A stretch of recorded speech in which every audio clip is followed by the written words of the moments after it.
자, 우리 책에 대해서 배운 이론을 문제로 풀어보도록 하겠습니다. 자, 정비법의 네 번째 주제인 사업 시행 방식과 사업 시행자에 관한 문제. 자, 먼저 정비사업의 사업 시행 방식 및 시행자에 대한 설명으로 옳은 것은 모두 몇 개인가? 이렇게 5가지 보기가 나올 것 같은데, 자, 재건축 사업은 인가받은 관리 처분 계획에 따라서 건물을 공급하거나, 여기서 말하는 건물은 주택, 부대, 복리, 오피스텔을 말합니다. 근데 환지가 들어가면 안 되죠. 재건축 사업에서는 환지로 공급하는 방식은 없습니다. 자, 이 부분 틀렸고요. 자, 재개발 사업은 인가받은 관리처분 계획에 따라서 주택, 부대, 복리까지 공급하는 게 맞고 오피스텔이 들어가시면 안 돼요. 오피스텔은 재건축으로 공급할 수 있는 건물에 들어가기 때문에 재개발 사업은 오피스텔은 공급하는 경우는 없다. 주택, 부대, 복리까지만 공급한다고 해석하시면 되겠습니다. 자, 오피스텔 때문에 틀렸네요. 세 번째, 주거환경 개선 사업인 개선 사업은 가난한 지역, 자, 법정된 동의를 받아서 정비사업 조합이 시행자가 조합이 직접 시행한다. 자, 이거 틀렸죠. 자, 이건 시행자 얘기네요. 이거 기억 니은은 시행 방식이고 이건 시행자인데 우리 개선 사업은 저소득층이 살기 때문에 일정한 동의를 받아서 시장우수 등이 직접 시행자가 되거나 토주택공사 등을 시행자로 정하는 거니까 조합이 사업하지 않습니다. 디귿번도 틀렸습니다. 네 번째, 재개발 사업은 조합이 사업을 단독으로 하거나 재개발 조합은 과반수 동의가 나오면 시장운수 등 1번, 토주택공사 등 2번, 건설업자나 등록사업자는 묶어서 3번, 신탁업자, 네 번째, 한국부동산원과 공동으로 할 수 있다. 이거 맞네요. 재개발 사업의 공동시행자는 이렇게 5개의 공동시행자가 있으니까. 자, 재건축 사업을 할 때, 자, 토지동 소유자가 20명 미만이면 토지동 소유자라 이름으로 직접 시행자가 될 수 있다. 자, 이거 틀렸습니다. 재개발 사업일 때 이런 규정이 있는 거죠. 재건축은 이런 거 없습니다. 재개발할 때는 토지동 소유자가 20명 미만이면 조합을 설립하지 않고 토지동 소유자란 이름으로 사업 시행자가 될 수 있으니까. 자, 옳은 걸 찾는 거는 딱 한 개만 옳은 거네요. 리을벌만 옳습니다. 나머지 다 틀렸습니다. 다음 문제. 자, 조합의 설립인가를 취소하고 시장무수 등이 재개발 사업을 직접 하거나 토주택공사 등을 정하는 사유. 자, 이게 뭡니까? 2차 시행자. 자, 원래 1차 시행자 조합인데 조합이 설립인가가 취소가 됩니다.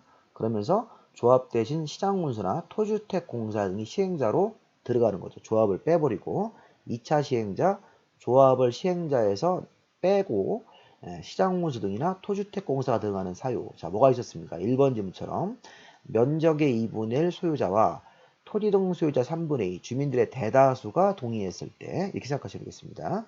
자, 보면 여기 이제 그 면적의 2분의 1 소유자 3분의 2가 주민들 대다수가 찬성해서 요청을 하면 이렇게 군수 같은 사람들이 들어오는 경우도 있습니다. 자, 두 번째. 자, 정비구역 안의 국공유지 면적이 전체 면적의 3분의 1이 아니라 2분의 1이죠, 이거. 국공유지 면적이 2분의 1 이상이고 토지동 소유자 과반수가 이 군수 같은 관청의 시행을 동의했을 때. 그래서 이거 같은 경우는 이게 국공유지 면적이 2분의 1 이상이 맞죠. 그러면 토지동 소유자 과반수가 동의가 해주면 이런 군수 같은 사람들이 시행자로 들어올 수 있습니다. 여기 시장 군수할 때 군수 말하는 겁니다. 그리고 3분의 1이 아니라 2분의 1이죠. 답 2번이 틀렸네요.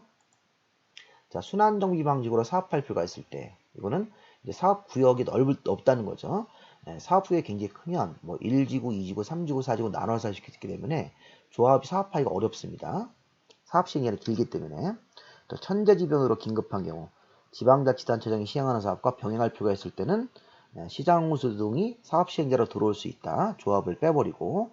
자, 보시면 답이 이제 아까 2번으로 보시면 되겠습니다. 국공유지 면적이 전체 면적의 3분의 1이 아니라 2분의 1 이상이고 소유자 과반수가 동의했을 때니까 2번을 틀렸다고 보시겠습니다.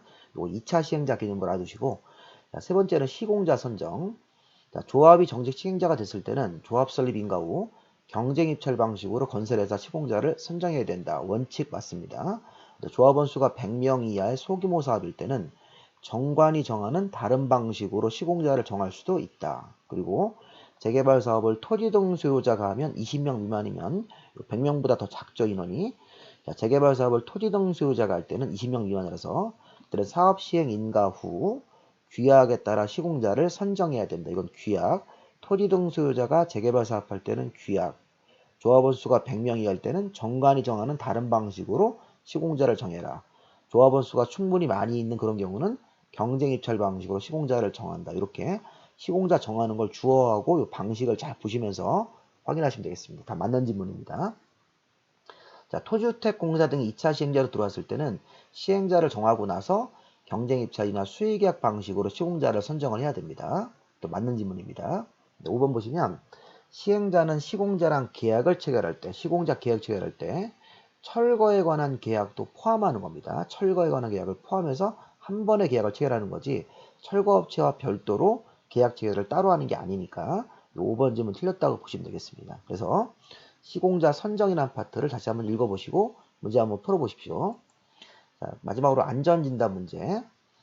자, 그 안전진단은 재건축 사업에서 주택단지 안에 건물을 대상으로 한다. 여러 이렇게 동이 서 있는 단지를 대상으로 재건축을 할 때는 안전진단을 받아야 되죠.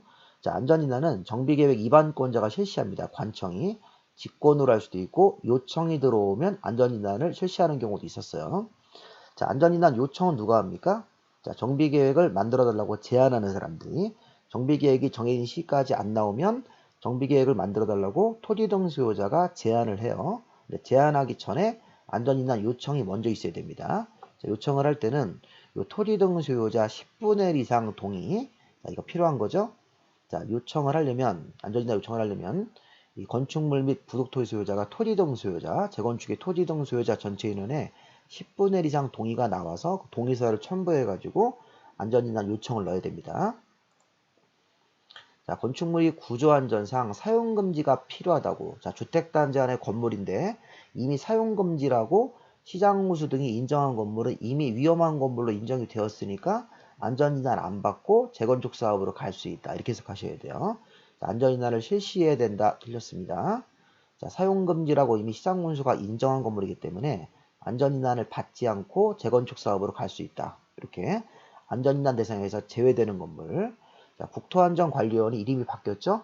자, 한국시설안전공단. 자, 국토안전관리원으로 바뀌었습니다. 자, 이렇게 시설안전공단이 안전진단 전문기관으로 안전진단을 실제 실시하는 기관이니까 이렇게 안전진단관리원, 국토안전관리원. 자, 요런 그 공기업이 안전진단을 실제 실시하는 전문기관이라고 보시면 되겠습니다. 뭐 한국건설기술연구원, 국토안전관리원 이런 그 공기업들이 그 재건축 사업에 안전진단을 실시하는 전문기관이니까 요 이름 한번 좀 봐두시기 바랍니다. 여기까지 하셔서 정답 확인해 보시면 마지막 문제는 정답이 이 4번으로 봐야 되겠죠. 사용금지가 필요하다고 이미 인정한 건물은 안전진단 대상에서 제외된다. 답이 4번입니다. 자, 이렇게 해서 계속 이제 제가 보내드린 자료를 가지고 이제 공부를 열심히 하셔서 올해 꼭 합격할 수 있게 열심히 저도 돕겠습니다. 여기까지 마무리하겠습니다.